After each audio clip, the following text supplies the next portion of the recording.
He's got the whole world. Give me a break. I was in the bathroom.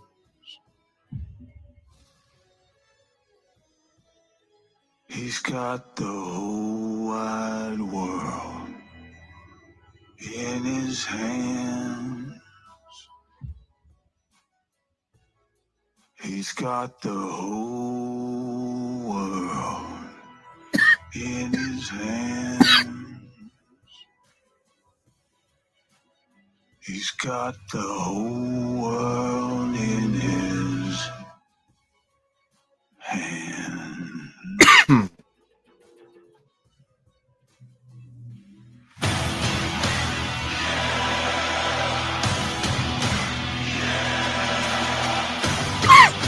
Vlad, what's up? Nunya, how y'all doing? Welcome back to another episode of the Gospel. Oh, don't do that anymore. Welcome to another episode of the Minister of Truth. I am the number 27 host on this show. Who's in charge of this shit? Who? Damn right. I forgot what I was going to say. Who's in charge of picking who's what number in this show? That's bullshit. I want to speak to the manager. That's me pulling a Laura. Anyway, got a lot to get into today.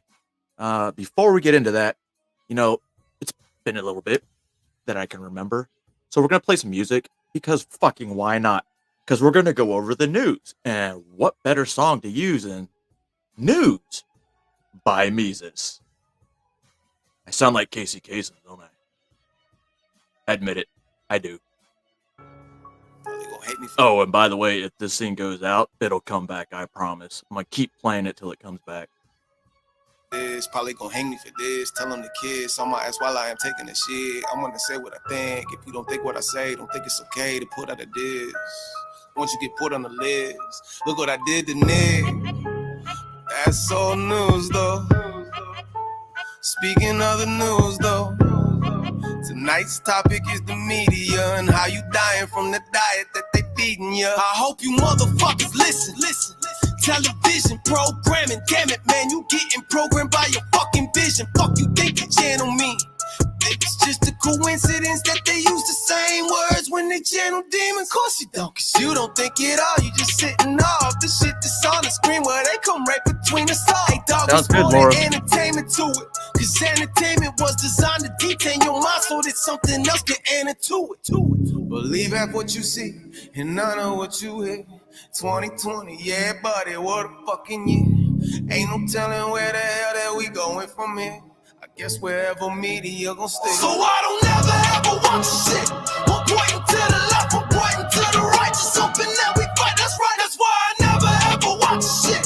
So you can miss me with your narrative. Cause all you wow, do Laura. is bury it. So I don't ever ever watch the shit. Where the cars go? Fuck it, I don't need the strings to strike. Where cars go? No, I will not keep quiet. I will not stand by and listen to them lying, buying what they sell cause they wear suits and ties. Hi, I'm a white American. I fit right in narratives. I tell black people they're not equal cause I'm scared of them. Yo, what's up, my nigga? You a black American. Cops shoot you on sight cause they all assume that you carrying.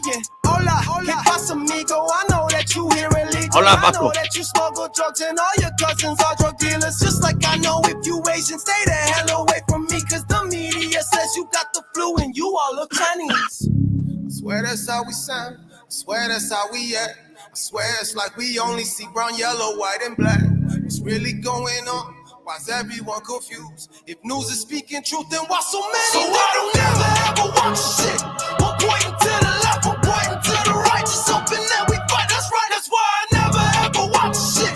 So you can miss me with your narrative. Cause all you do with truth is bury it. So I don't ever watch shit. Turn this to some monster shit. Fuck the media, society is not a mosh pit. But honestly, we gotta be the ones that's gonna stop the shit. Cause long as we consume it, they'll keep doing it for profit. Cause our brain look for the negative. It does it for protection. Since it does, these motherfuckers making sure they keep us fed with it. Cause they know that the more we eat it, the more that we need it. More we need it, more we seek it. Oh, sorry, did I just leak your secret? Peep it.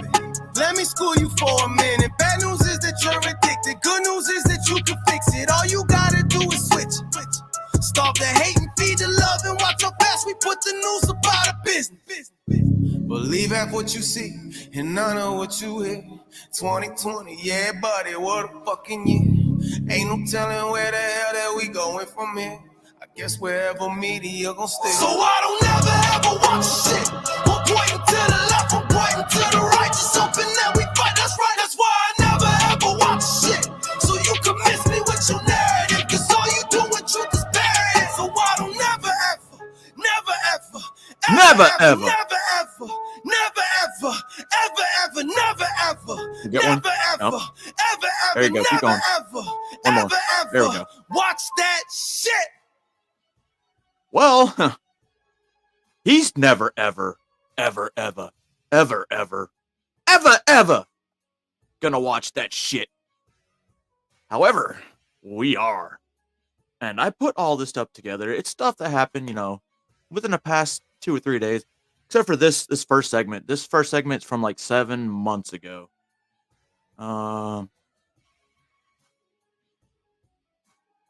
Yes. Yes.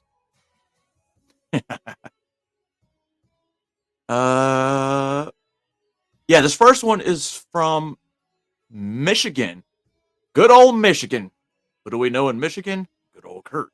Anyway, so during this whole series, about 48 minutes in, well, to this video, it might say streaming will disappear, blah, blah, blah, blah. I already cleared it through the censors, so I'm just replaying this from my channel so YouTube can suck a dick. Well, now you're probably going to do it. I mean, censor this. I hope you guys don't listen to me at work without headphones on, because that would be kind of fucked up. Anyway, ladies and gentlemen, boys and girls, children of all ages. Anyway, I really don't know if it's for children of all ages, because you know what? Fuck it. I mean, not like, fuck it. To the show. Looking to keep its automotive heritage, and today Ford announced its decision to build a next-generation electric vehicle battery plant just outside Lansing. It will use a massive parcel of land in Marshall, next to the Kalamazoo River. It comes to Michigan. I almost went to after college the state there. of Virginia and its governor said it didn't want to compete for the plant. Rod Maloney, live in Romulus tonight with the latest. Rod. Yeah, Devin, it's a 940 acres or so for the size of this plant. Governor Youngkin said that he didn't want the plant for a couple of reasons. One, he didn't want to offer incentives. Two, he didn't like the fact that it was a Chinese supplier and all of Exactly, it. like Bill I've been Ford saying. said he was rooting for the state of Michigan. Smart. Telling you, all these supplies are not going to come randomly in the U.S. They're going to come from China.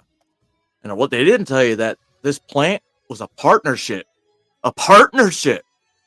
with China. Thanks a lot, Joe. Michigan all along, but he said Michigan had to compete for it, and they did, in fact, win. The Blue Oval Battery Park in Marshall is $3.5 billion of Ford investment, roughly a third of the money that Ford announced last year for its Southern Battery Park in Kentucky and Tennessee. The state of Michigan will also pony up just under $250 million in incentives here. The difference that's a in this good plant is question, that its Vlad. employees will build LFP or lithium iron phosphate batteries, We'll figure it a out. much less Let me watch expensive some option. Oh, sorry. Manufacturing these We'll figure it out. We'll definitely figure it out. But you'd have to grow some hair on top of your head. Kind of like mine. new batteries in America will help us build more EVs faster and will ultimately make them more affordable for our customers. Governor Whitmer went on a tour at the Romulus facility where Ford engineers explained their technology and how they continue trying to make batteries more efficient and even less expensive. It's thrilling, and I can tell you if we were in a competition with a lot of other places, Right. glad we won, but it was never, it was never a question whether or not we wanted to be the victors. This is a big deal for Michigan. It's a big deal for Ford. As for the Chinese supplier CATL, Ford president and CEO Jim Farley said Tesla uses that company, and any criticism, particularly from Virginia's governor, is misplaced. This is a completely wholly owned Ford operation. We run the plant. That's how it'll work. So it's very simple. We don't expect any scrutiny at all because it's a Ford plant. It's our wholly owned subsidiary. Oh, I know. So in order for Ford to qualify for a lot of the other Give me a federal second, bud. dollars Let that it- are give it a available for second. this, they Let it have to play. get the costs down. So that's part of the reason why they're working so hard on this battery, the new kind of battery. Also, they're going to start churning out those batteries in 2026. Reporting live in Romulus, in right along. Michigan. The company said that All it's right. So the transition's kind of super fast. But this came out. I saw this today.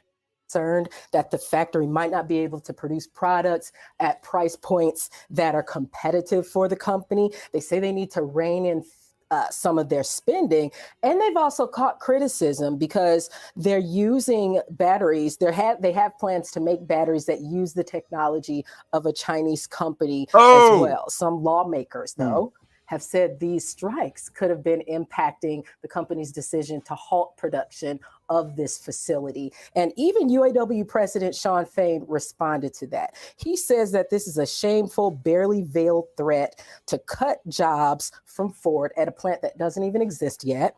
And the factory, it was supposed to start. So wait, so it doesn't exist yet. Does that mean that Biden really didn't create more jobs?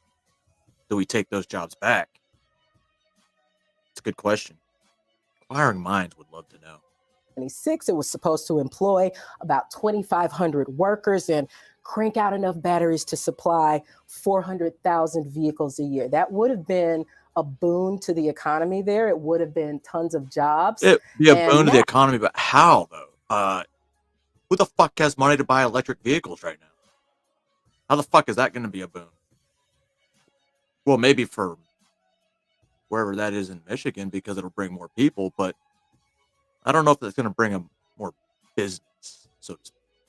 Now, lawmakers and UAW President Shawn Fain feels like it's gotten caught up in the mess of the strikes. Boy, it really is. All this, it just seems like, not to diminutize it at all, but it's like which side can market their angle better to the public, right? It's like, all right, the company's saying can't afford to pay or can't afford to meet certain requirements that you want, or else it's going to limit our ability to produce. And so then it limits the ability to produce. And the workers say it's a threat or thinly veiled. They said, what, a thinly veiled? Thinly veiled. To cut, like, all right, well, what did you expect? I don't know which side is right or wrong, and I don't have a view on that. But the point is that, like, these things are not super hard to figure out based on what each side says. So at the conclusion, then, a company that's already behind on EV competition falls further behind. Everybody kind of loses long term. The company and the workers that work for the company, unless something gets resolved. So I'm surprised that Ford and GM stocks, in particular Ford too now after this, are not getting hit harder. I'm surprised as well. When I was looking in the pre-market, trading just now. Come on, that's elder abuse. But it's true. It's true. Too long ago, actually, I saw that Ford was just down marginally in pre-market. It could have come up by then. But these stocks, that's the thing that's been surprising me so much. Overall, they've merely been fluctuating and holding the lows of the year. So it doesn't seem like there's really a lot of progress being made though on the front. So an important update. Thanks. He's planning to expel the U.S. soldiers. Weird. How does a story out of Michigan end up in my hands? Because I think it's important. This one's pretty fucking important too, because this goddamn bitch is a deserter. He needs to go to jail.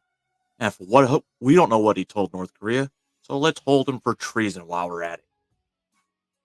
Soldier who crossed the border into the country. The official news agency of the country saying authorities have finished their interrogation of Private King. Let's go to Marcus Moore with the latest developments on Travis King.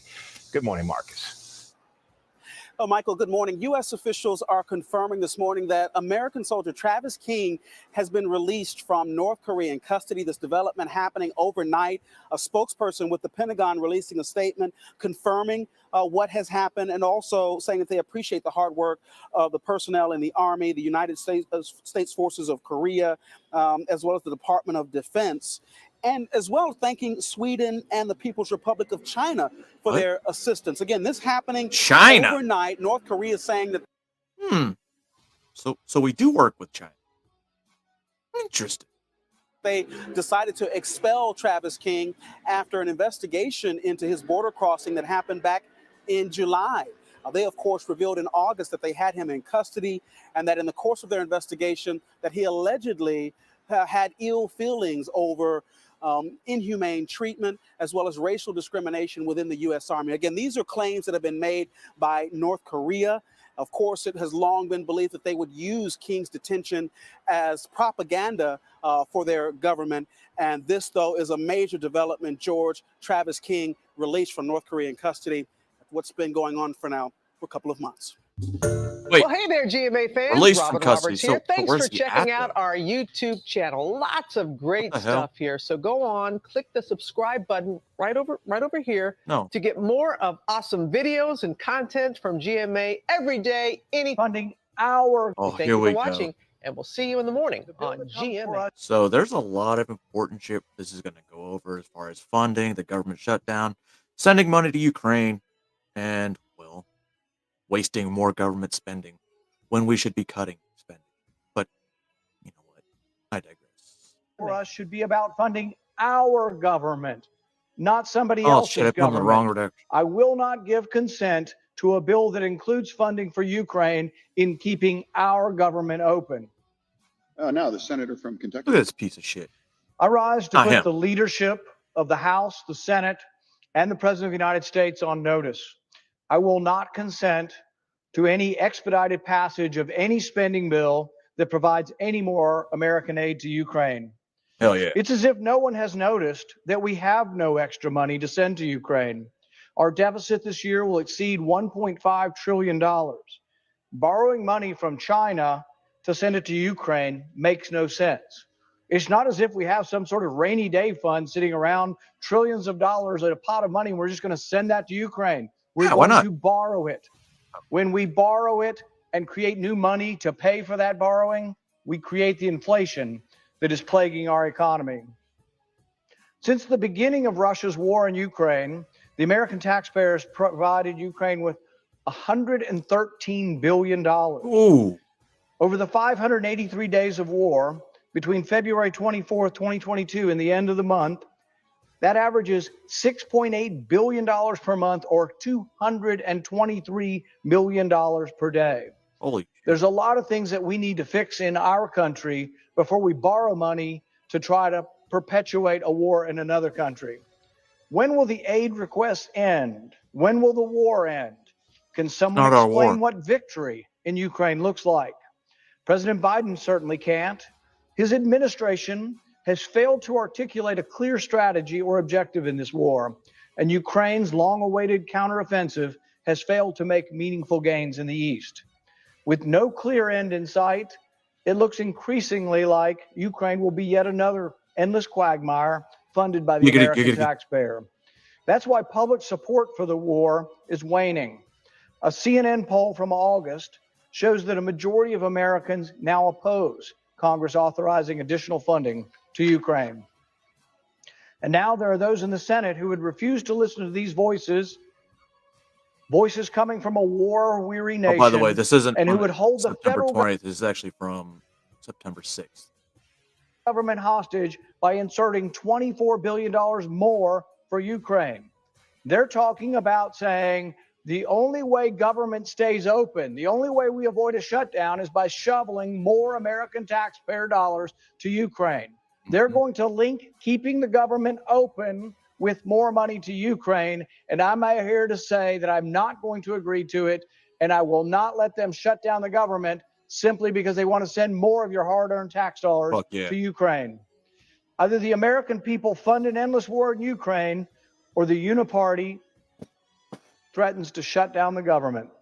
This is a clear dereliction of duty, and I will not stand for it. Colleagues, as representatives of the American people, you should not stand for it either. The bill that comes for us should be about funding our government, not somebody else's government. I will not give consent to a bill that includes funding for Ukraine in keeping our government open. As elected officials, we have an obligation to pursue a foreign policy that advances the security and prosperity of our country. Funneling billions of dollars that have to be borrowed into the meat grinder of eastern Ukraine does neither. The longer this conflict continues, the greater the risk that miscalculation or purposeful escalation draws the United States into direct conflict with Russia.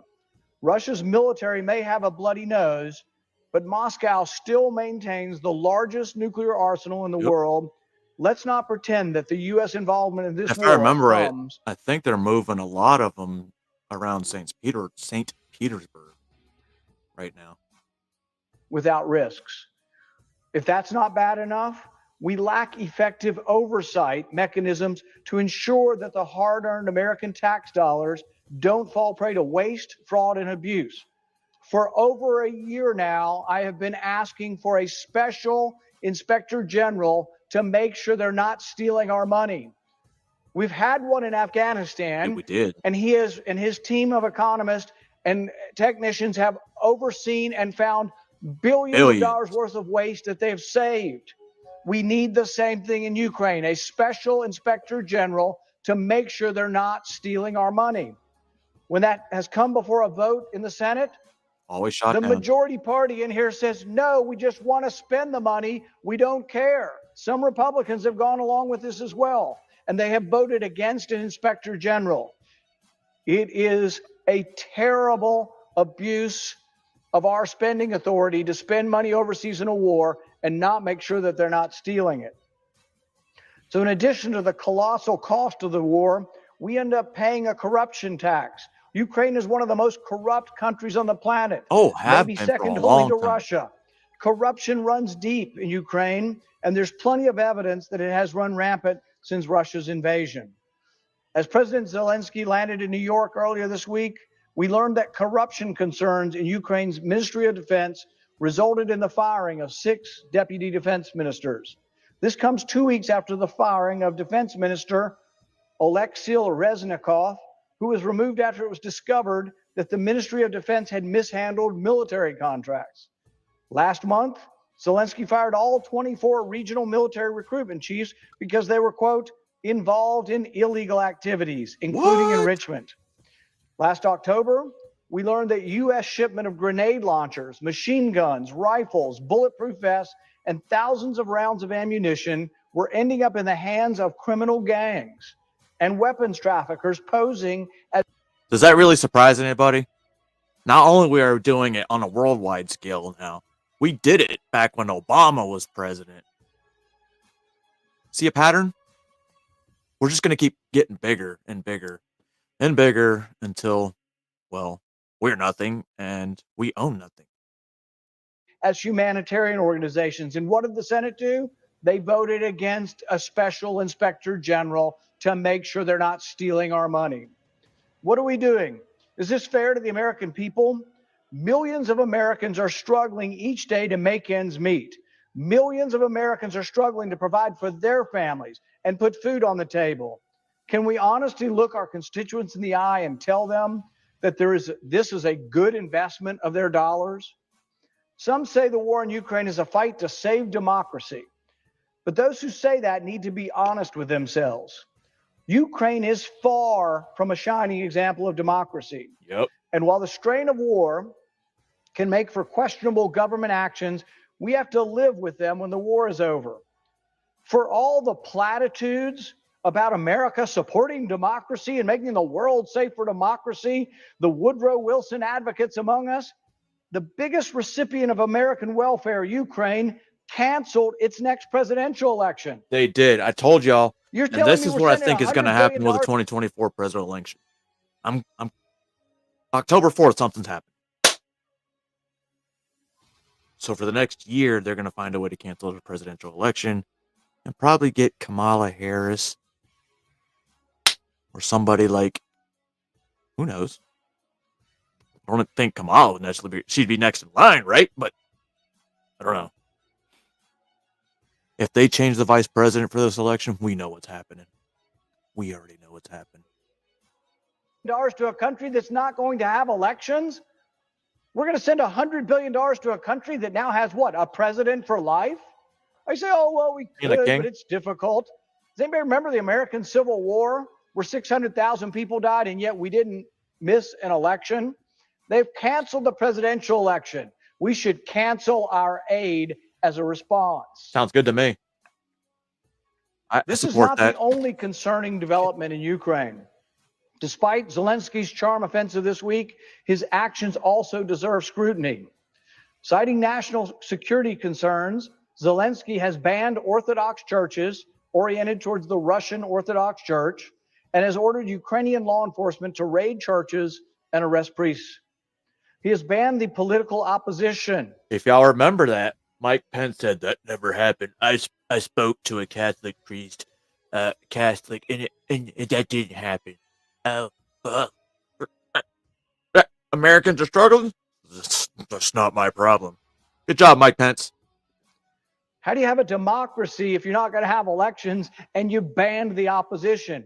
He suspended 11 political parties, including the Opposition Platform for Life, the second largest party in Ukraine's parliament and the one which held 44 seats. He has attacked free speech by banning opposition media and increasing his government's regulatory power over journalists. That's Hardly sounds democratic to me. Earlier this year, he signed into law a bill that allows Ukraine's state broadcasting council to regulate all media in Ukraine. The council can impose mandatory orders, fines, restrict content from search engines, and even outright suspend media outlets without a court decision. Hardly sounds very Democrat to me. If you wish these actions that sound like the actions of authoritarian regime, if you suspect these do sound like an authoritarian regime, you're right. This past July, a Swiss intelligence report observed, quote, authoritarian traits in Zelensky as he tries to push the mayor of Kiev, Vitaly Klitschko, out of contention for Ukraine's 2024 presidential elections. Citing martial law, Zelensky stated that those elections will not take place. Martial law, no elections, banning opposition party. This is where your $100 billion has gone, and they're not done. We don't have the money. The money's being borrowed. We borrow the money from China to send it to Ukraine. In 2021, Zelensky fired multiple government officials, including his prime minister, for investigating a Ukraine oligarch who just happened to be a key backer of Zelensky's presidential campaign. The United States placed sanctions on this oligarch for his involvement in significant corruption, and earlier this month, he was finally arrested. Clearly, Ukraine and the regime are not paragons of democracy. But this is not just about what Ukraine is or is not with respect to government. This is about American interests and our national security. Every day this war continues is another spin of the roulette wheel with another chance of it stopping on Armageddon. And we are paying for the privilege. We cannot continue with business as usual. We cannot continue to put the needs of other countries above our own. We cannot save Ukraine by dooming the U.S. economy. Facts. And we certainly cannot save Ukraine by fighting a war with Russia. As we go further and further into debt, we become weaker. It's not just that this is not helping our national security. The very threat to our national security is our debt. The more we send money overseas, the more we deplete our munitions, the worse things get. No matter how sympathetic we are to the Ukrainian people, we must put the American people first. And to that end, I encourage my colleagues to oppose any effort to hold the federal government hostage for Ukraine funding. Damn right, Thank you, Rand. Mr. President. Rand the man. The amendment. If I believe right, this is September 27th, and this should be Chip Roy. Listen to what he says. 60, printed in Part A of House Report Number 118-216, offered by Mr. Gates of Florida. Pursuant to House Resolution Exactly, 723, the gentleman from Florida, Mr. Gates, and a member this is Matt opposed, Gates' each will control 5 minutes. The chair recognizes the gentleman from Florida.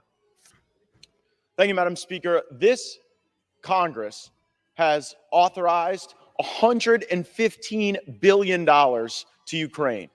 My amendment would ensure that this defense appropriations bill sends no more. $115 billion is an astonishing amount of money, especially when you consider that our nation sits atop a $33 trillion debt, and we are facing $2 trillion annual deficits. And it is not as if the $115 billion has brought this conflict any closer to an end. In fact, the Farthest from it. massacres and the killing and the death continue. The next statement is so obvious, I can't even believe I have to say it out loud. It does not make the United States of America stronger to borrow money from China to give it to Ukraine.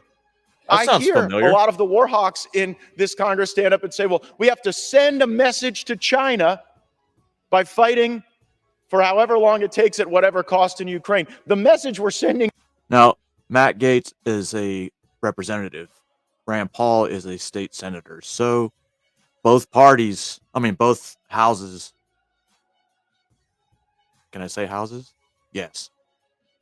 Have somebody that thinks the same shit. Sending to China is that they are engaged in a leveraged buyout of Russia and increasingly of our own country. We've got problems here in America with our own borders. Americans are watching as foreign flags are being erected in the middle of the Rio Grande River while our nation is being invaded tens of thousands every month. And yet we go spend all this money on the border of another country. I do not fear broken Russian tanks rolling through Europe. I fear Russia's nuclear weapons and the risk that we could be sleepwalking into a nuclear conflict that could end life as we know it on the planet. All for what? To live out some neoconservative dream in Ukraine? Give me a break. Right now, a lot of this funding that we've sent for Ukraine has been inflationary. Food and fuel. These are the markets that have been affected globally because of this crisis and because of the money we are spending to extend the conflict.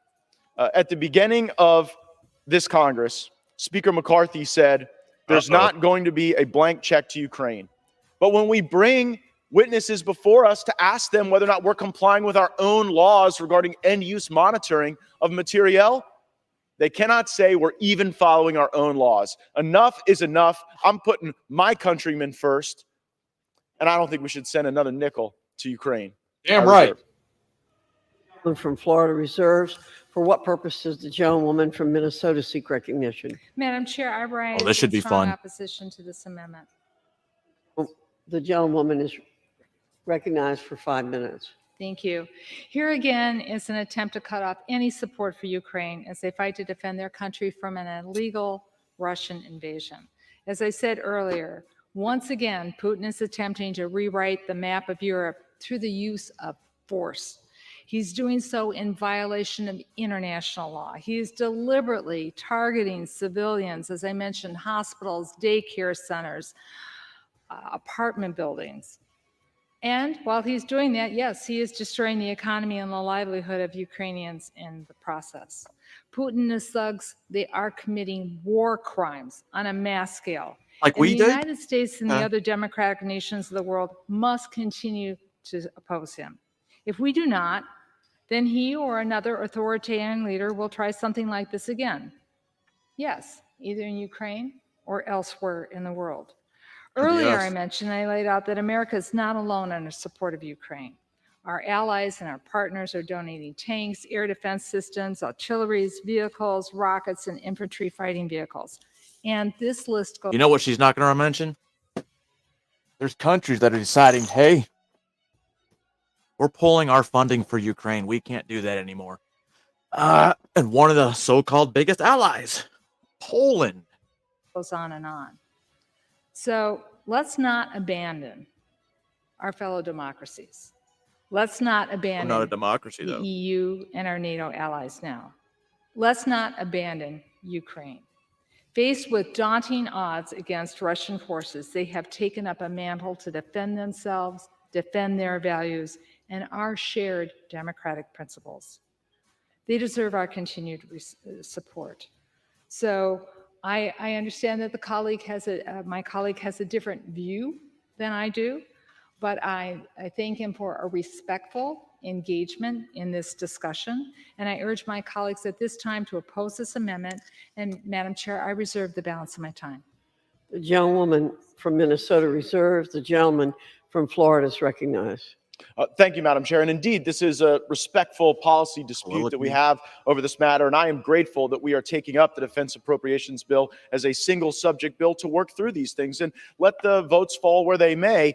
But it seems the full sum of the argument against my amendment is Putin bad, which I concede. Matter of fact, Vladimir Putin has sanctioned me personally. So I don't have to be sold on that argument. He's a bad guy. The question is whether after $115 billion, it's the $300 million in this bill that's going to really kick the door in. Another. And there's been no argument that that's the case because, of course, that would not comport with logic and reason. And when my colleagues say we cannot abandon the EU, that is like fingernails on a chalkboard to my fellow Americans who often feel like they are the ones who have been abandoned.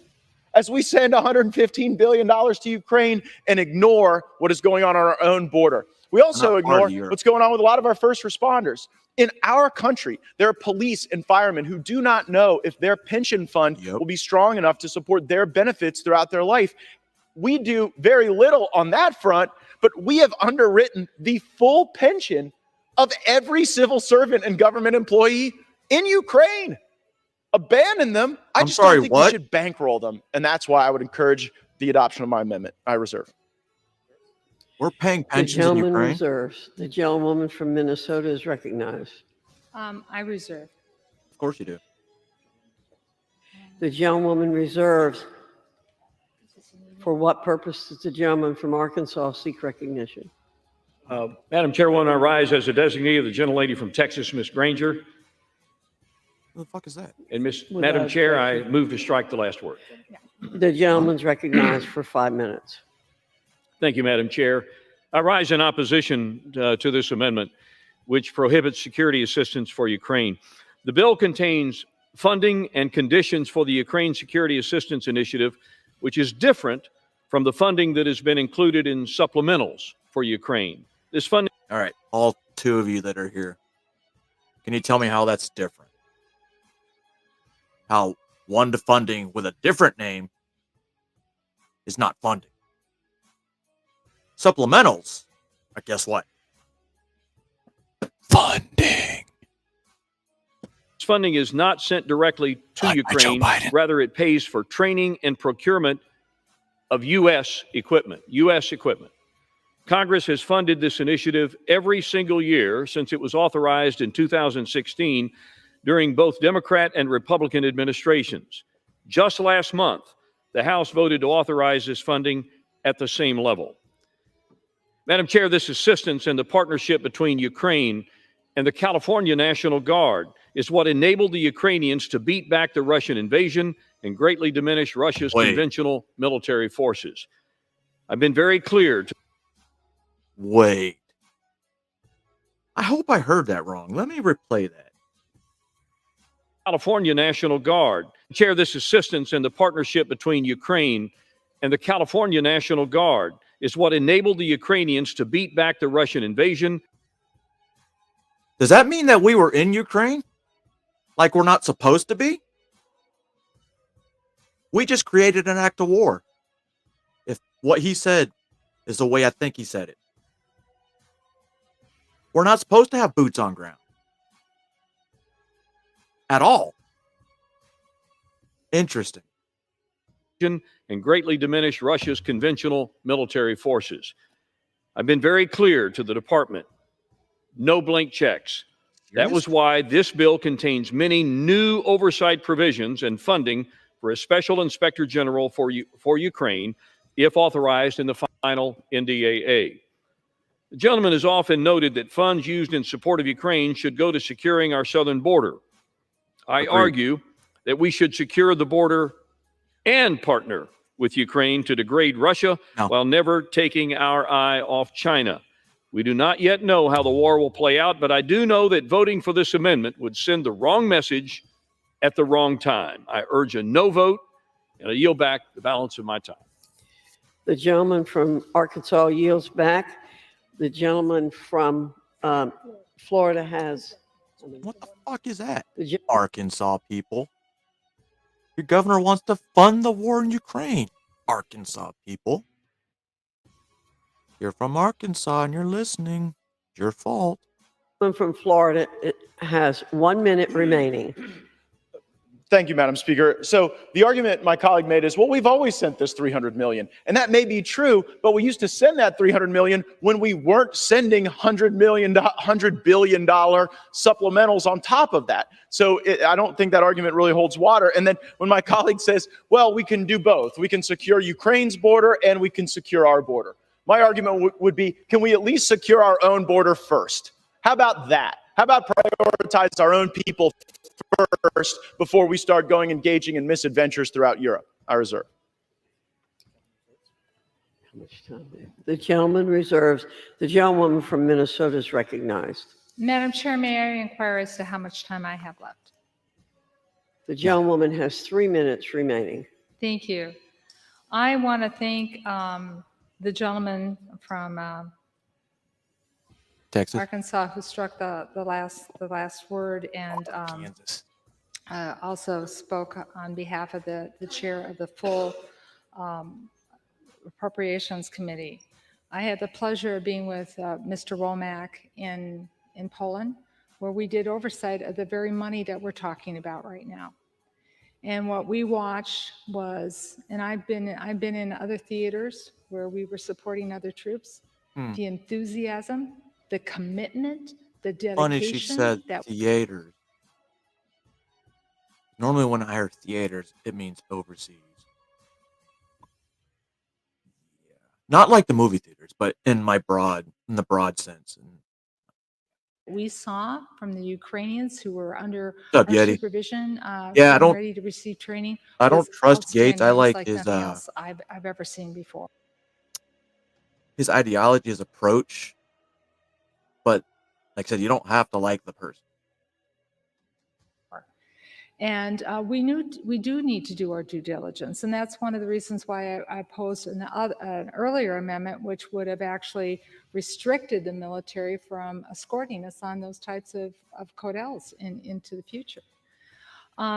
This is something that in my years in Congress and working on many international foreign affairs issues, when I was in Germany just before at the conference, just before the Ukrainian invasion took place, I have never... Oh, so you were there at the conference before the invasion, huh?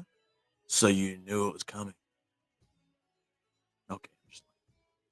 in my life seen the What's wrong with Broad? democracies so united to work together because they know of the threat of what's happening. And they want to make sure, and we want to make sure, that we continue to give the Ukrainians the support they deserve.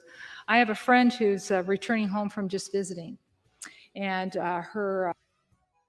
I want you to pay attention. I have a friend who's returning home from just visiting. Visiting of what? Ukraine? So you're telling me I can go vacation in Ukraine?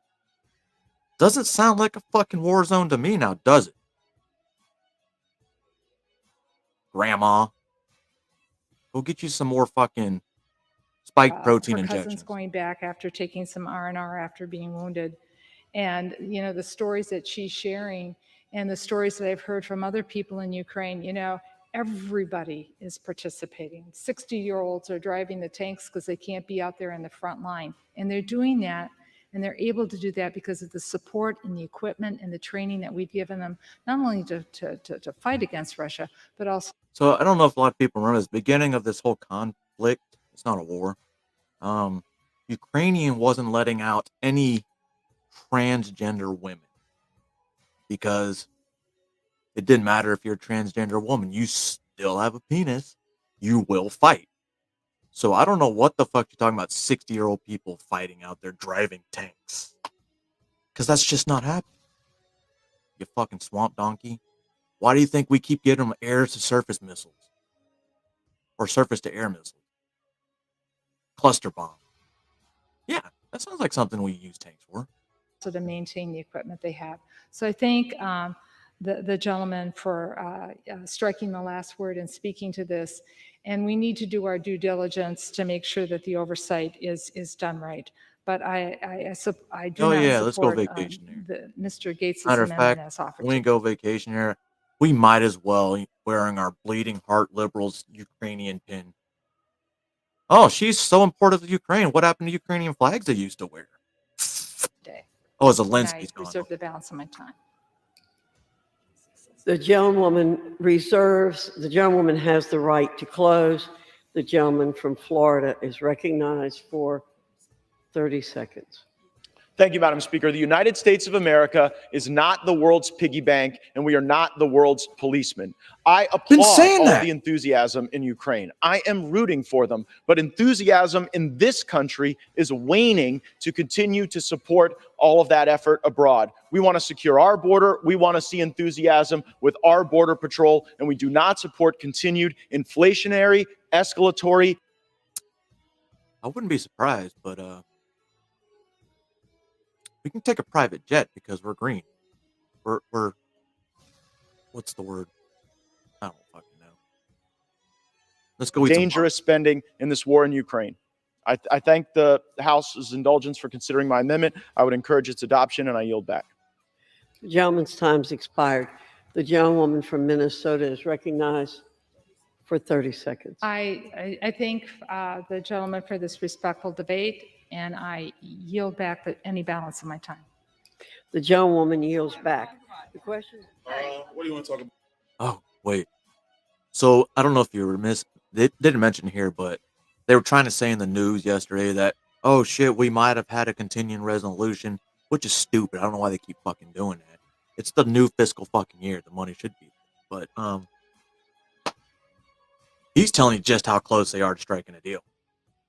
This is Byron Donaldson from Florida. About today. We've been talking about for the past 3 weeks. The Senate's bipartisan proposal. Yeah. What do you make of it? Would you support that if McCarthy brought it to the floor? No, that thing is dead over here. Are you kidding me? Why?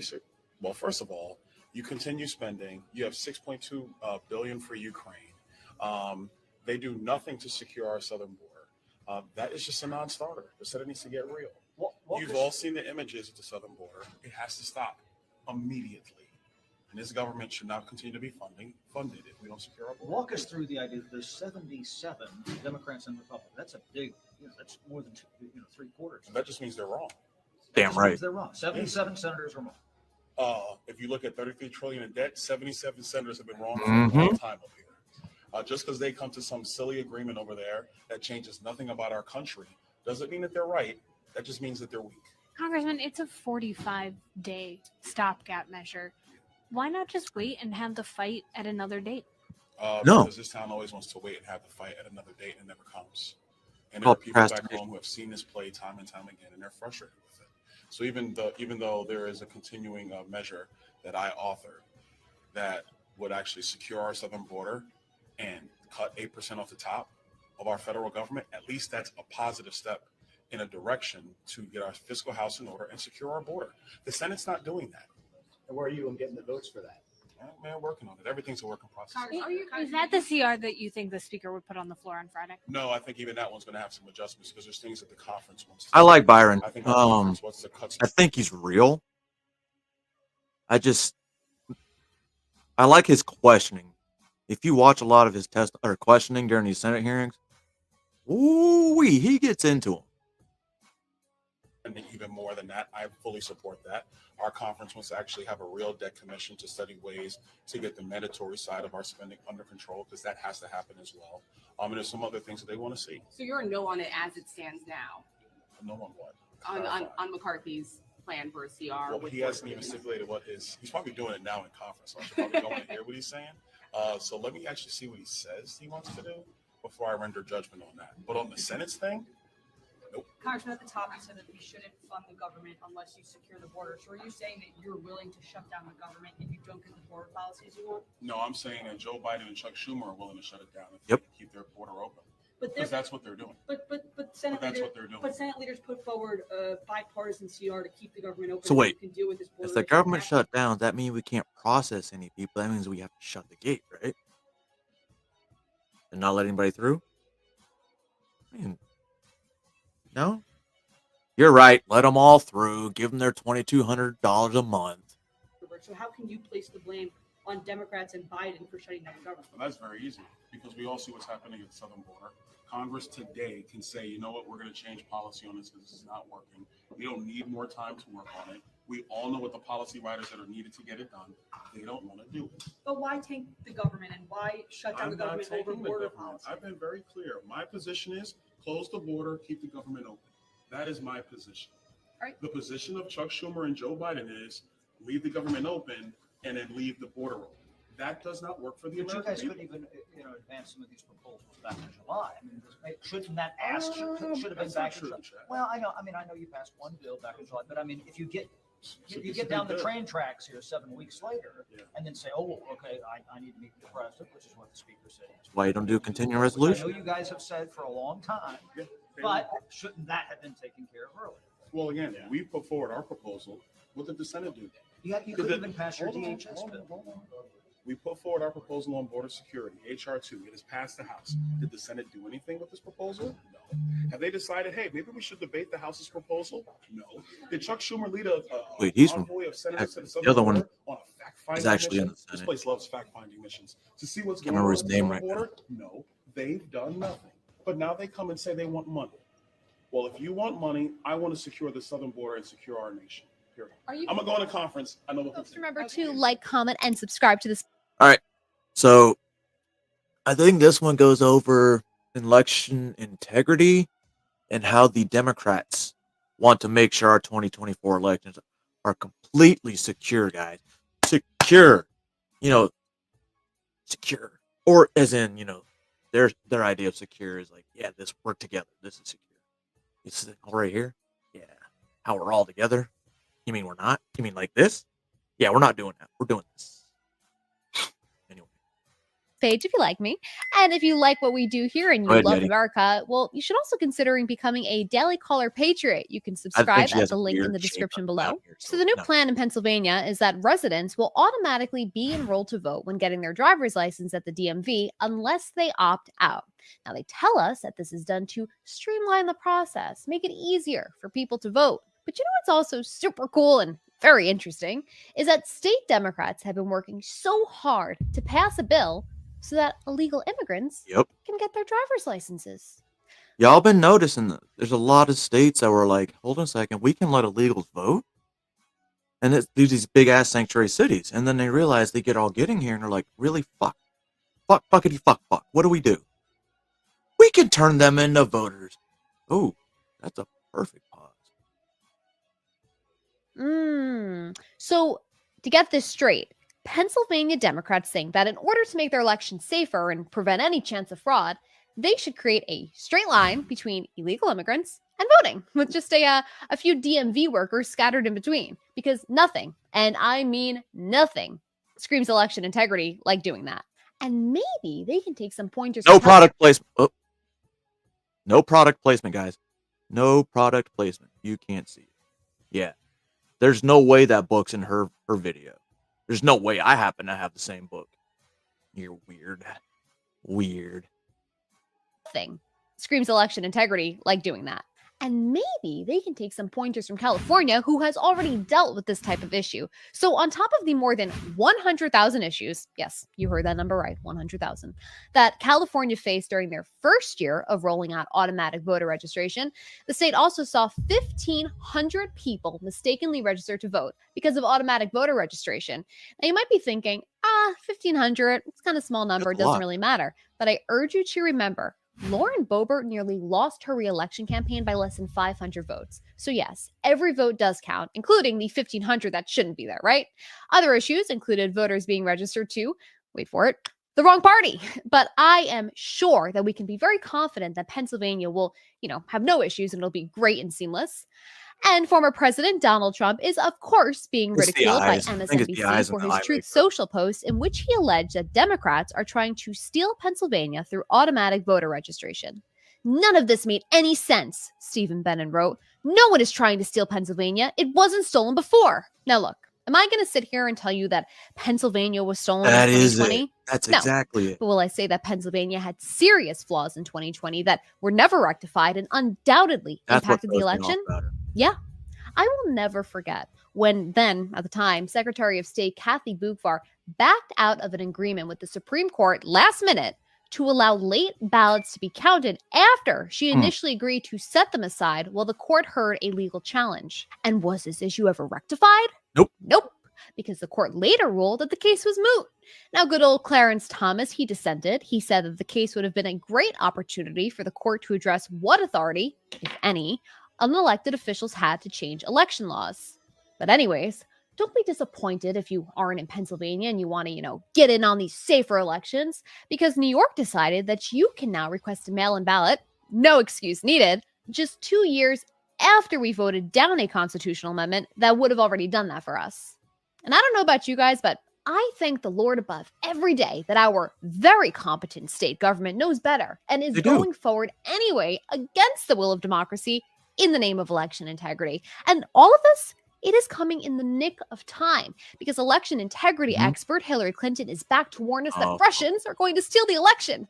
I don't think, despite all of the, deniers, there's any doubt that he interfered in our election. Now, contrary to popular belief, she is not talking about President Biden or the 51 intelligence officials who lied to us about the Hunter Biden laptop weeks before the 2020 election to sway the public. She's actually talking about Vladimir Putin. Not if you're doing a reach round and there's a penis. Then that's a big different story. I think we need a little more alcohol for that one. Just fucking do. If you had any, fears or concerns that Democrats are trying to change election laws months before the presidential election to sway it in their favor, just know you're wrong, okay? Because they're actually doing it to stop Putin from stealing your vote. So thank you. And speaking of stealing things, Democrats in California want to steal your Second Amendment right. So the state's Attorney General, Rob Bonta, he filed an appeal on Friday after a judge ruled that the state's ban on Newsom signed a bill yesterday to help tax ammo and guns even more.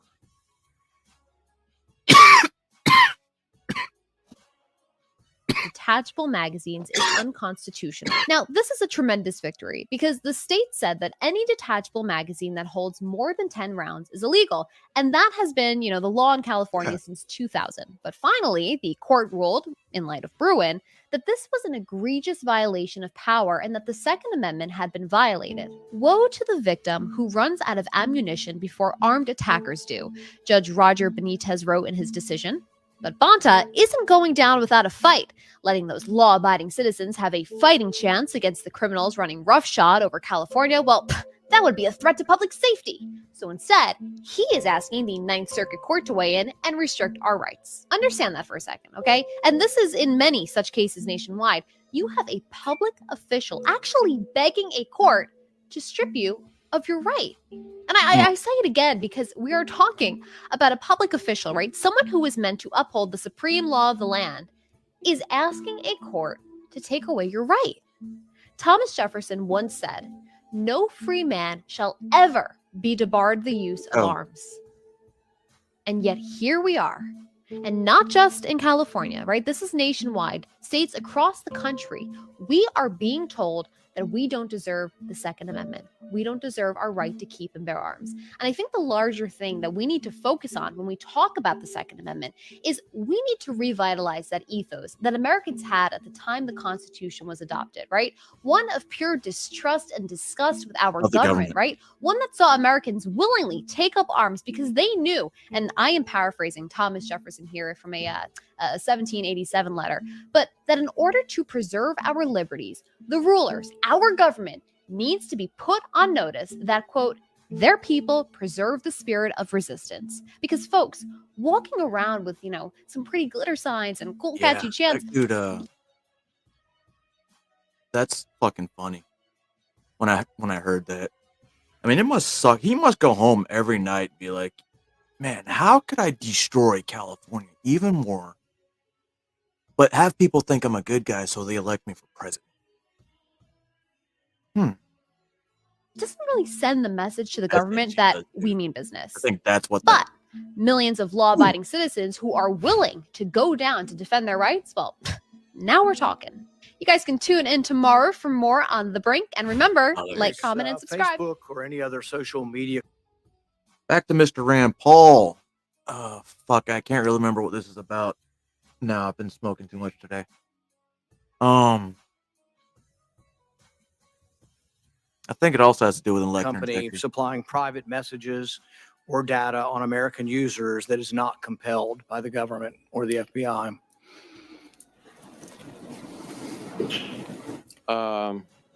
Not compelled. In other words, not in response to the legal process. No warrant, no subpoena. They're just supplying you information on their users.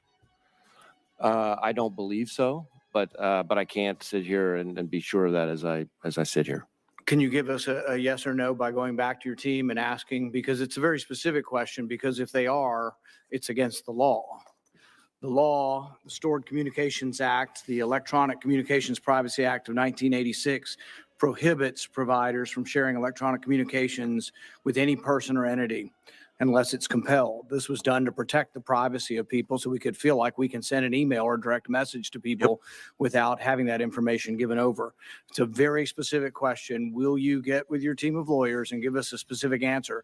Because this is the law. If you're doing it, then we need to go to court to prevent you from receiving this information. Well, I can tell you that I'm quite confident we're following the law, but what I will also Well, do that's is not the follow up answer. with- That's but- not the But I answer. will also follow up with you to make sure that we get you Okay. more information, more detailed information. Is the FBI obtaining anonymous social media data and then using technical methods to pierce the anonymous nature of the data? Yo, man, Rand Paul's been doing this for a long time. In the 2016 presidential Republican nomination, I actually voted for this guy. For some reason, a lot of people don't like his politics because he's more libertarian, right-leaning libertarian, and people don't like that. You either have to be full-blown conservative or there's nothing else. Anonymous social media data? So you purchase data. People purchase data all the time, and we sort of tolerate it for advertisings and things because it's anonymous data. Are you purchasing what is said to be anonymous data through the marketplace and then piercing the anonymous nature to attach individual sense. names to that data? Right. But when you asked about anonymous data, I was thinking more in terms But actually, of if you think about it, that goes together really well. Talking about data that is out there, and are you purchasing data and then piercing the anonymous nature of that data? So the manner in which we usually use the term commercial data is probably longer than I could explain here. But again, let me have a So you one of our subject matter aren't follow prepared. up with You will not answer the question of whether or not you're attaching names to anonymous data. I think it's a more complicated answer than I can give here. So far we're 0 for 2 with getting you to answer this, but you're pledging you will actually answer the question, because you have to realize the frustration. We'll write you a letter and your team of lawyers will write back 15-page letter that says nothing, and you won't answer the question. These are very specific. This is whether you're obeying the law, whether we can have confidence. I want to have confidence in the We are obeying the law. Well, you're saying that, but we won't tell us I the just think it's answer. weird So you have that to say yes. in order for the Intelligence Committee to answer letters from Congress, the ones who checks and balances, they have to go through fucking lawyers. No. Answer the fucking question directly. That's why we sent you the letter, or come in. You don't want to testify. You know what? That's great. We'll cut funding until you fucking do it. Yes, not what I said. No, you aren't telling me the answer. And the answer is, are you collecting data not compelled by a warrant? That would not be in compliance with the law, but you won't answer that you're not collecting that data. I said two things. One, we're following the law. And second, that we would have somebody follow up with you with more detailed specifics. So those are two specific There you go. questions. That's the magic word. We'll have someone follow up with you. End of topic. Careful though. Rand doesn't forget. Ask Dr. Fauci. Are you getting data from them that's not Get off my compelled? lawn. And then are you piercing the anonymous nature of that technically? Are you receiving private messages from social media companies through the use of confidential human sources? from Facebook, social media companies. You have people working over there who you're paying or who are volunteering to give you Get off my information, lawn. even though it would be against the law for Facebook to do this. But now you're saying, well, we'll get around the Calling a law cop. by using confidential human sources. You mean, just to be clear, I'm following the question. You mean, in effect, recruiting a human source inside the company? Exactly. Yeah. No, I don't believe so. I think what we have had situations where we have confidential human sources, not employees of those companies, but who report to us on their own communication. Okay. So if the two of us had a communication and Secretary Mayorkas was a human Pause. source, It's only going to be he could report to us about what he is saying to me. Once again, I'd like the answer to be more specific from your team. Not that I don't believe so, but you are or are not using human confidential resources within Facebook. So we get back to the idea of whether or not you're getting information for them outside the warrant process, because the next question is, which you probably won't answer either, is are you taking information that you're getting not through the warrant process and then going around and coming back and using that as a predicate for getting a warrant to actually get the information you've already been given? I'm not sure I'm completely following the. Basically, you get information that Facebook's volunteering. This has all been written up in the Post article. You're familiar with the Post article What's with up, the Al? accusations. Hello. And the question is, are you getting information they're giving to you? They say, oh, somebody says January 6th was great. Here's information on this guy. Then you're taking it and then using it as a predicate to say, well, now let's go to the court and get a real warrant and get the information we already actually got without a warrant. So we get tips and leads from all over the place, from members of the public, from businesses, from community leaders, from other government partners, all the time. And we use the tips and leads that we get to often form predicates for law. Are you getting tips and leads from Facebook and social media companies? We get tips and leads from companies, absolutely. No. It includes private information. I'm not aware of us receiving any tips or leads. Because see, here's the point: you may think it's just jolly well to get all this stuff without a warrant that people volunteer to you, but many of us are alarmed that you're getting this information that are private communications between people because it is against the law. It's against the law for Facebook or social media companies to give it to you, but it's also against the law for you to receive it. So you're going to have to very specifically go back with your team and search over whether you're doing it, not just say, we're probably not, we obey the law, we're good people. Well, no, there are doubts because this has been reported. Even the FBI, when you responded to the New York Post article, said that companies are referring information to the FBI with investigative value relating to foreign malign influence. Now, there'd probably be a great deal more tolerance about that if it's foreign malign influence. But the question is, are you also receiving information on so-called domestic? But what would that mean? Is someone questioning whether paper ballots are an accurate way of running election? Is that good enough for you to be getting our private information because we have a political beef with the way votes are counted or recorded in our country? Is that something that you're collecting information on? Are they giving you information on private things that you've told them? Well, people who question the election, we want to hear about these people. And so then they're giving you this information. Are you receiving information? I'll give you two classic examples that I think happen with some frequency.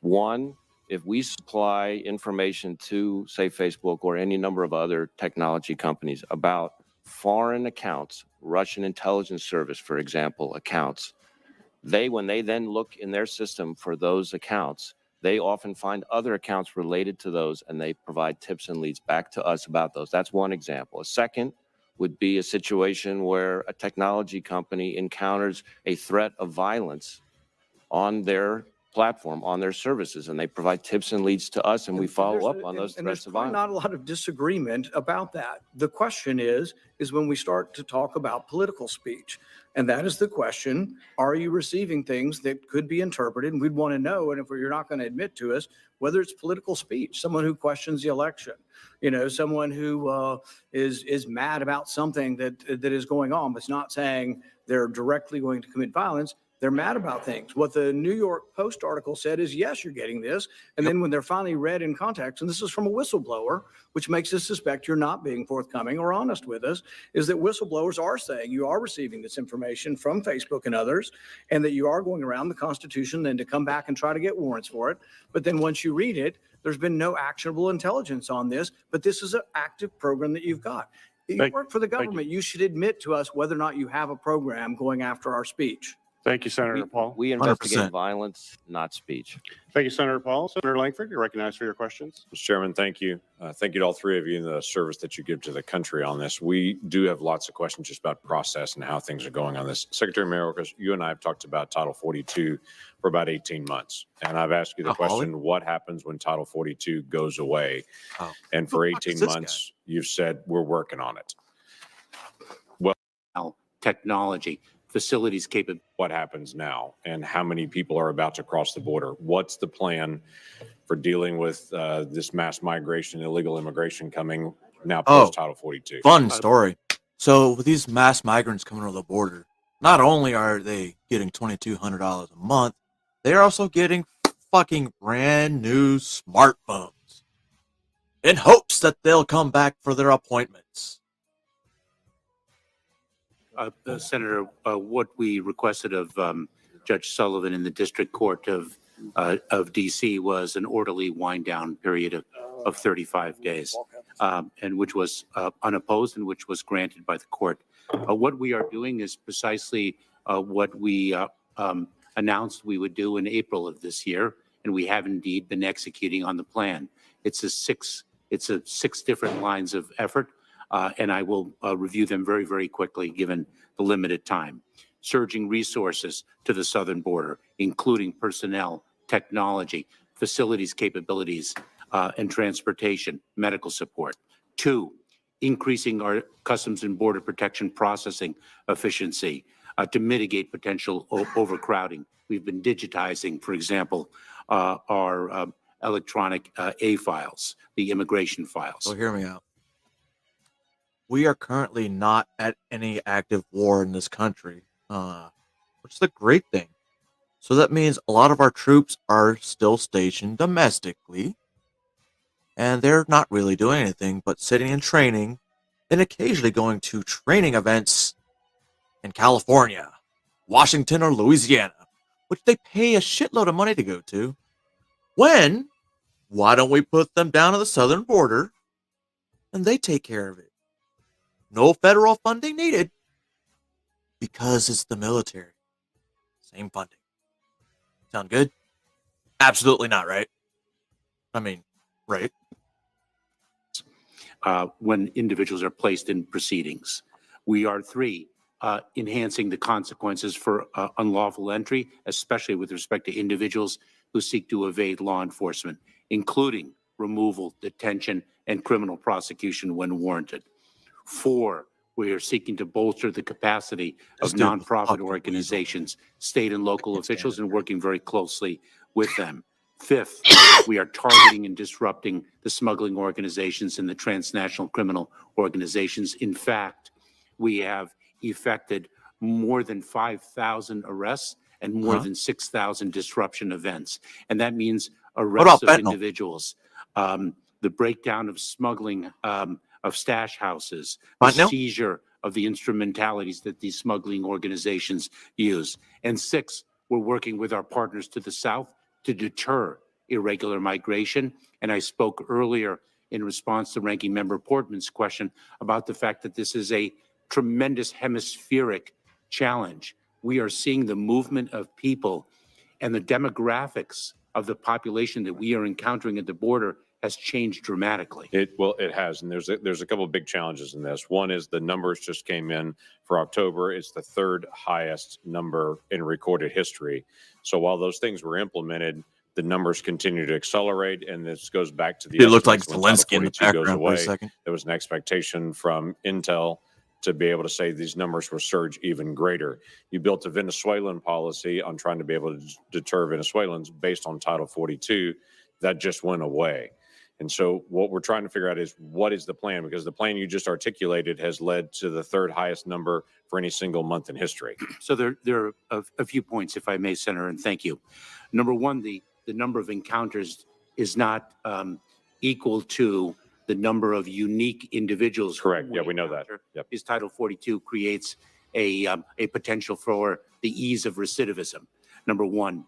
Number 2, we're working with our partners to the south, with Mexico, with respect to the end of Title 42, and whether we will be able to continue our thus far successful program with respect to Venezuelan nationals and use our Title VIII authorities. But we also have other opportunities ahead of us because, as we sought to do earlier, and we will resume this effort, is an enhanced use of So we expedited helped removal, which is a Title Venezuela become a socialist country. And we sanctioned them.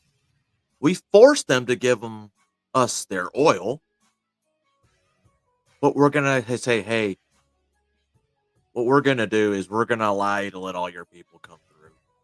Because you know what? It's a situation we created. We feel bad. But yeah. Come on, guys. Doors wide open. Title VIII authority. So we're looking at our consequence regimes and how we can most.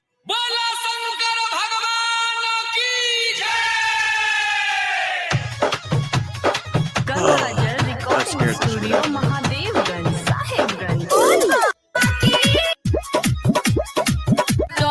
How did I miss that? That must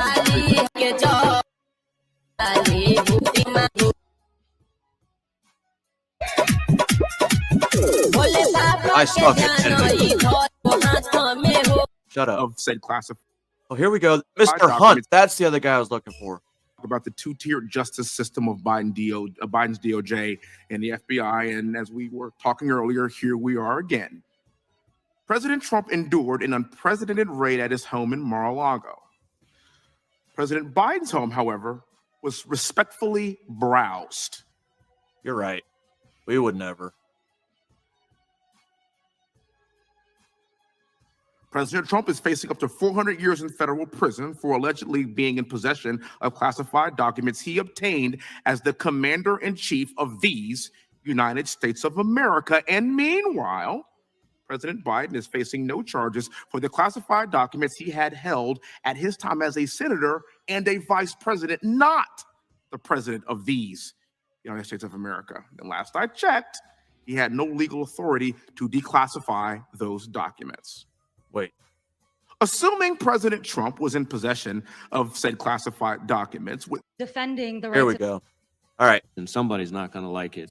Shut up, fucking Director Ray. You're a piece of shit cocksucker. Not that there's anything against that. But, so, last three things has to do with schools and kids. So this first one, I get your California. Point, sir, but that's just not what we see. And this is Lucha Bright. She's part of a revolution that unless we give LGBT people the same rights as everyone else, they're going to continue to fight in the revolution. I'm just curious. I know a lot of LGBT people. They have the same rights as I do. Matter of fact, they're married. They have kids. What else do you want? And one of them had the kid naturally. They're she's, in case you didn't get that. Bright, I was arrested and brutalized downtown LA in front of LAUSD 2 weeks ago for defending the rights of LGBT children and the teachers and administrators that uphold those rights. What I'm here to say today to all of the decent people in this room and the people watching is that what's happening here in Orange is not a problem on this school board or a problem in this city. The whole situation in this country is coming to a head. It is accelerating to an all-out crisis of Christian fundamentalist fascists going for power. And I'm calling on the decent people. Look, I'm part of the RevComs. We're the revolutionary communists. We are standing up in defense of all and that's the one of the biggest things, Yeti. They can't. And you try to give them something and they fluster and they fucking call you transphobic, racist, homophobe. Did I get all that in there? Did I miss something? Coming under attack by fascists as part of an all-out fight to bring into being a new society. And I am calling on the decent people. Now is the time to lose your fear. Now is the time to find your courage, because this is not going to get decided in this room today. This is going to get decided in the broader society in an all-out fight to defeat this fascism and go for a whole radically. Thank you. Please. Michelle Zai. Your name, please. Exactly. Michelle Chai. Thank you. And as part of the revolutionary communists, we actually are here to say that this policy and Revolutionary even having communists. the discussion about changing the words in this policy and trying to reach across the aisle with fascism is like just completely the wrong terms. We are getting organized for a real revolution to get rid of this system, to get to a whole society and world where LGBT people are actually treated and viewed as full human beings. And any kind of trying to negotiate with any of these fascists in the room, on the board, is illegitimate. And any decent people who actually wants to fight for the humanity of LGBT people Right. should be getting organized for revolution to overthrow this whole system that gave birth to this white supremacy and this male supremacy. We have I'm a sorry, what? constitution after a revolution that would replace the U.S. Constitution, that would actually uphold the Bring rights it, of bitch. LGBT people and not have to negotiate all of the ugly terms that are being said right. You know, when you sit back and think about it, we don't have rights. We don't have rights. You obviously have the right to stand in front of a, city council and let your thoughts be known without getting fucking arrested. That seems like a pretty good right. Same right that you and I have. Okay. I'm pretty sure we can vote. Just saying. Well, I don't know. That's a right we both have. It doesn't matter whether you're gay, straight. Pretty much it. Said right now in society. Searching for missing children. Okay. Saturday. So actually, this came up in one of Tommy's chats today, and he read the chat, right? In the chat, he read the message, but he didn't elaborate on it. And I saw that missing children in Ohio. Something's off. Let me look into this. So one of these, actually, they're both over the same thing. One talks about total number, and one talks about how much they had just this past month. So I want you guys to pay very close attention, because this is the shit that you will not see on national news. And if it wasn't for that one person in Tommy's chat, I never would have known about this. So my gift to you. A missing 4-year-old from Cleveland was found and is safe. In a separate incident, a missing 12-year-old from Ashtabula was found safe in Texas. And Sunday, a missing Jackson Township 16-year-old was also found and is safe tonight. But it has been 3 months now since anyone has seen 15-year-old Keyshawn Williams. As News 5's Bryn Caswell reports, she sat down with the Attorney General and asked him about the deficiencies in the state reporting system and how police shortages are playing a big role. It's been over 90 days since anyone has seen 15-year-old Keyshawn Williams. Saturday, the group Cleveland Missing gathered in Slavic Village, near where Williams was last seen to canvass the area. There's just not enough police officers on the streets to do this. And as law enforcement, the public is our biggest asset. And we can't do this without the public. Mary Williams says she feels her concerns on her grandson's whereabouts are falling on deaf ears, despite this latest search effort. If it's beyond that and something, the unthinkable has happened, I know that God is there. God is with him and he's protected. And wherever he is, God is. I know that. Aside from Keyshawn, according to the Ohio Attorney General's Missing Children website, in August, there have been over 35 missing minors in the greater Cleveland-Akron area. And so far in September, there are over 45. Local law enforcement agencies report missing children. That wasn't just the state. That was Akron and Cleveland. Holy shit. To the National Crime Information Center, which then goes to the state's website. Ohio AG Dave Yost says oftentimes there are I just looked them up, inconsistencies, like updating reports, which departments like Cleveland Police have admitted to in the past. Are any of those numbers alarming to you? Yes, of course we're worried about that. Now, what we know is when we look behind the numbers, some of those represent repeated runaways, and local police have talked about that. Whether it's repeat runaways, criminal Well, offenders. they're repeat runaways. Okay, I get that. But do they actually count that, or is it because, oh yeah, he did it again? But I feel like they're still covering up the number. 35 to 45, and just those two areas alone. There's no way it's all repeat runaways. Offenders, or even sexual assault evidence kit tracking. Yo says data in Ohio isn't always being entered thoroughly. All of these things have localized reporting problems that, again, are a function of local conditions. We do our best to encourage compliance and to provide assistance to remove barriers. But at the end of the day, we have to rely on our local partners who we don't control. Are you fearful there's children that are falling through the cracks? I'm fearful of all kinds of things that fall through the cracks, including missing children. I rely, though, on the tenacity of a worried parent more than I do a harried bureaucrat whose job it This is dude's had a to stroke. put data into a computer. 2 and 1. You ready? One of those worried parents is Brianna Brown. This year, the mother of 4 started the organization JUMP, which stands for Join Us in Minors Protection, to help bolster support and awareness. We need to, again, do more. We need to make Yeah, it a it priority. could be all those, but still, that's a lot of fucking kids.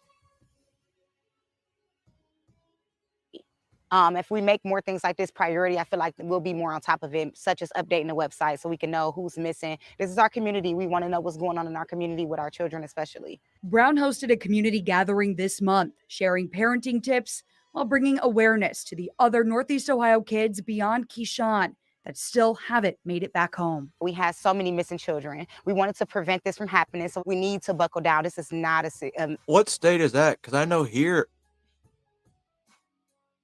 Oh, I don't know if they hear, because I know we get the Amber Alerts. I don't even know if they ever tell us what they're found. matter where we should take it lightly. Not at all. Yo says the state is now working with the University of Toledo to Wait, Frogger. You think that number's big? develop an improved statewide data collection and reporting system. But for now, he says continued reporting deficiencies and even search efforts tie back to under-resourced law enforcement. Law enforcement can't be everywhere, can't see everything. We rely on citizens, people, the population, because we y'all heard have, that in Ohio. That's your attorney general saying relies on the population. All right. So the cops trying to say bullshit, bring them back to this interview with their attorney general. 11.7 million pairs of eyes out there that can keep an eye out. For Keyshawn Williams' family, they aren't letting shortages impact them in their search efforts and won't stop until he's found. Keyshawn, if you're watching this, please come home. We're waiting for you to come home, Keyshawn. You can come home. It's okay. I reached out to Cleveland police repeatedly through email for an interview on this topic, and no one was made available. Reporting in That's Cleveland, strange. Bryn Caswell. All right. So this is what ends up being more alarming. Still Ohio.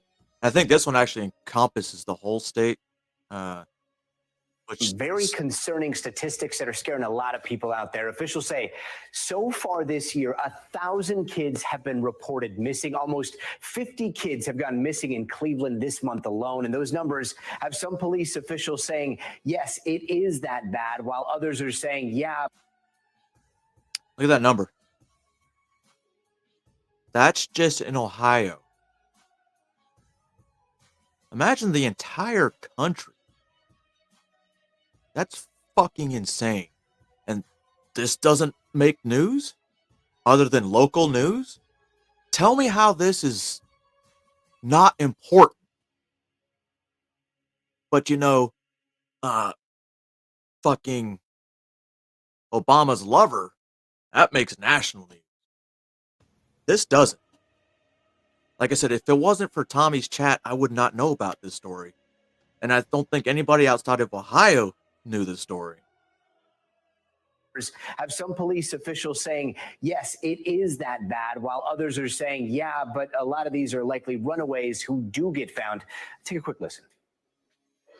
My 33 years in law enforcement, this just seems like an unusually high number. In summer months, a lot of kids get antsy. They have lack of supervision at home, and they want to be out with their friends and, go out into the streets and enjoy themselves in the summer. And Shaquille Brewster joins us now. Shaquille, what is going on in Cleveland? If I was a parent there, I would be stressing like crazy seeing a headline like that.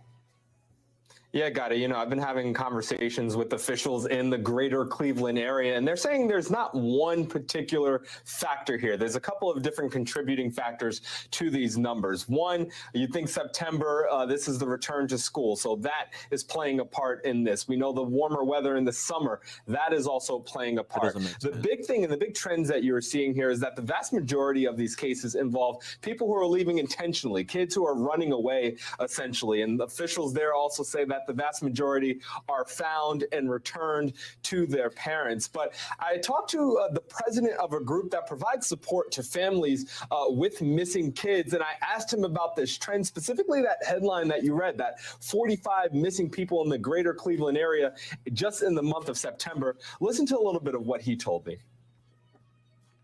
We don't want to send out some scathing alarm that there's like a serial abductor out there, things, our kids are just vanishing off the streets. It's safe to say that the vast majorities are in fact runaways, but that's still a concern because these children are young and, they think that they know everything, but they don't. And who knows what happens after when they run away? Only the child knows, unless, they're just found on the streets and then we have to figure out what the story was. Be clear about here is that despite these kids leaving intentionally and running away, that then makes them susceptible to predators out there. So this is still a serious issue, he's saying, and one way to help solve it is by staying alert to those wanted posters or the missing posters that are out there and the pictures of these kids that are sent out when they go missing. But he's saying it's a lot of factors that play into this rise in missing kids in the greater Cleveland area, Gotti. It was such a good reminder. And speaking of one of those kids, there are cases where kids have been missing for months. There's a 15-year-old, Keyshawn Williams, who's been missing for 3 months there. What is being done to find kids like him? Yeah, and that's the exact kind of poster I was talking about. Keyshawn, he went missing after going to a house party back in June 17th. He was reported missing on June 20th. His family is renewing their fight to help recover him. Police are investigating this as a possible abduction, but as recently as just about a week ago, you saw his family canvassing the neighborhood, passing out that flyer to individuals, telling people to be alert to see if they see him anywhere. That's just one of the things. That's a sad thing. You don't really care what happens to your kids. You shouldn't have been a parent in the first place. That you're starting to see. And, in that conversation I had with the president of that missing persons group, he said that it's all about the public. This is not something that police and members of law enforcement can solve on their own. It's about people calling in, being alert, sending in those tips when they find people or when they think they might even suspect seeing a missing child. You see the page there, that's from the Ohio Attorney General's office. So take a look at that. There are a lot of missing kids and a lot of people who want to be reunited with 1,072 yeah, so sobering to see all in Ohio. That's insane, guys. Well,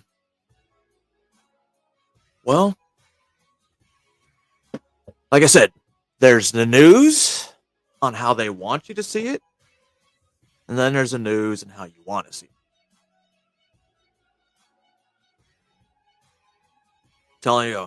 Not telling you how to think.